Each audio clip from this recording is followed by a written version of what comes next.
నిర్మాణంలో ఉన్న ఓ కమాన్ కుప్పకూలింది. ఈ ప్రమాదంలో ముగ్గురు అక్కడికక్కడే మృత్యువాత పడ్డారు.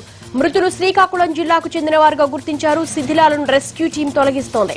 ఇటీవల జూబ్లీహిల్స్ లో ఎఫ్ఎన్సీసీ, సికింద్రాబాద్ లో పురాతన భవనం, నిన్న రాత్రి చిలకలగూడలో ఓ భవనం కూలిన ఘటన మరొక ముందే మరో విషాదం నెలకొంది. కూకట్పల్లిలో కమాన్ కూలి ముగ్గురు మృతి చెందారు. ఈ ఇష్యూకు సంబంధించి పూర్తి అప్డేట్స్ మా ప్రతినిధి శర్మ అడిగి తెలుసుకుందాం. శర్మ, ప్రస్తుతం రెస్క్యూ ఆపరేషన్ కొనసాగుతోందా? శిథిరాల కింద ఇంకెవరైనా ఉండొచ్చా?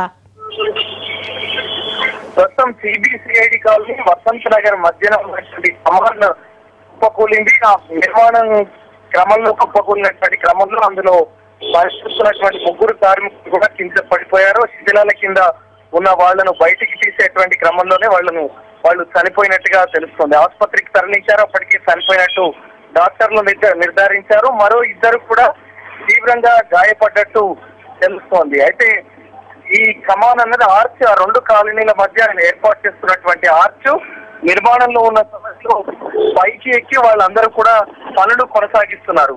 కొద్దిసేపటి క్రితమే పనులు కొనసాగిస్తున్నటువంటి సమయంలో ఒక్కసారిగా అది కుప్పకూలిపోయింది. కుప్పకూలిన సందర్భంలో 5 కార్మికులు పైన పనిచేస్తున్నారు. ఆర్చ్ పైన పనిచేస్తున్న క్రమంలో 3 కార్మికులు ఆ శిథిలాల కింద పడిపోయారు. చాలా సేపటి తర్వాత అక్కడికి వచ్చిన పోలీస్ రెస్క్యూ టీం ఆ శిథిలాలను తొలగించి వాళ్లను బయటికి తీసినా లాభం లేకపోయింది. అప్పటికే వాళ్ళు చనిపోయినట్టుగా తెలిసింది. మరో ఇద్దరు తీవ్రంగా గాయపడిన వాళ్ళను ఆసుపత్రికి తరలించారు. వాళ్ళు ప్రస్తుతం చికిత్స పొందుతున్నారు. రాత్రి చిలకలగూడలో ఒక పాత భవనం కూలి ఇద్దరు చనిపోయిన ఘటన మరొక ముందే 24 గంటలలోపే మరో సంఘటన చోటు చేసుకుంది. వరుసగా ఈ వారంలో 3-4 సంఘటనలు హైదరాబాద్ లో జరిగాయి. తీవ్ర సంచలనం రేపుతున్నటువంటి పరిస్థితి. మరి ఈ నిర్మాణానికి సంబంధించి అనుమతి ఉందా లేదా అనేటువంటిది ఇంకా తెలియాల్సి ఉంది. జిహెచ్ఎంసీ అధికారులు కూడా అక్కడికి కాసేపట్లో వచ్చే అవకాశం ఉంది. కాబట్టి ప్రస్తుతానికి మాత్రం ఆ శిథిలాలన్నింటినీ తొలగించారు.